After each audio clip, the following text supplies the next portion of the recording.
Hello दोस्तों, नमस्ते। मैं विभा ताम्रकार। आज की वीडियो हमारी नालंदा विश्वविद्यालय पर है। आपने हमारे चैनल को अब तक सब्सक्राइब ना किया हो तो प्लीज़ सब्सक्राइब, लाइक, शेयर ज़रूर करें। आइए चलते हैं नालंदा विश्वविद्यालय की तरफ। मैं नालंदा विश्वविद्यालय हूँ। मैं राजगीर, बिहार, भारत में स्थित हूँ। मेरा ज्ञान सागर की तरह गहरा और हिमालय की तरह ऊंचा और पवित्र था। मेरा इतिहास एक गौरव था। मेरा इतिहास एक गौरवशाली इतिहास था। विश्व में मेरे समान ज्ञान किसी के पास ना था। मैं भारत और विश्व का एकमात्र नालंदा विश्वविद्यालय था।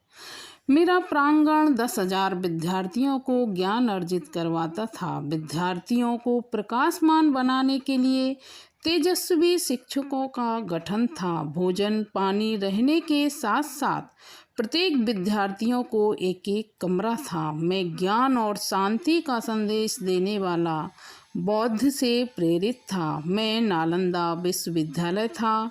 मैं भारत में स्थित था। शीलभद्र, धर्मपाल, चंद्रपाल, गुणमती, स्थिमती शिक्षक और विद्वान थे।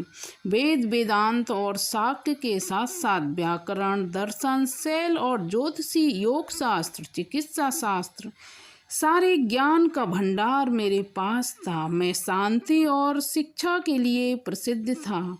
मैं नालंदा विश्वविद्यालय था। मैं भारत में स्थित था। मेरा निर्माण कार्य अलग अलग सदी में हुआ। मेरा प्रथम निर्माण मगध के राजा कुमारगुप्त ने किया। बाद में कन्नौज के राजा हर्षवर्धन मुझे देखकर बहुत प्रसन्न हुआ करते थे, तो मेरे दूसरी मंजिल का निर्माण हर्षवर्धन ने किया और बंगाल के राजा देवपाल ने मेरा तीसरी मंजिल का निर्माण किया। विश्व के विद्यार्थी मेरे पास ज्ञान अर्जित करते थे। जब विश्व में कोई ज्ञान विज्ञान न था तब भारत विश्व गुरु था। मैं नालंदा विश्वविद्यालय था। मैं भारत में स्थित था।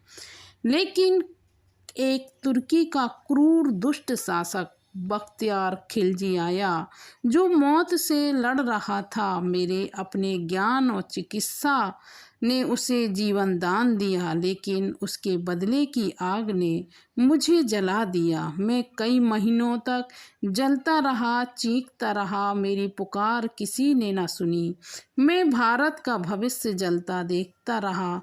मेरी सदियों की मेहनत, मेरी पांडुलिपि उसी आग में धधकती रही। मेरी देह मिट्टी में दब गई। मेरा अस्तित्व मिट गया था। मैं नालंदा विश्वविद्यालय था। मैं भारत में स्थित था। भाग्य से एक चाइनीज यात्री की पुस्तक में मेरा जिक्र था। कुछ विदेशी मुझे ढूंढते आए और मेरी खुदाई की।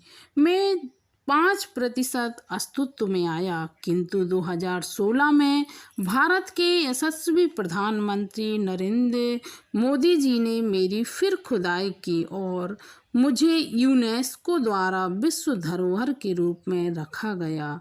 9 सितंबर 2023 को भारत में हुआ G20 में भारत के प्रधानमंत्री आदरणीय नरेंद्र मोदी जी ने मुझे महत्वपूर्ण स्थान दिया।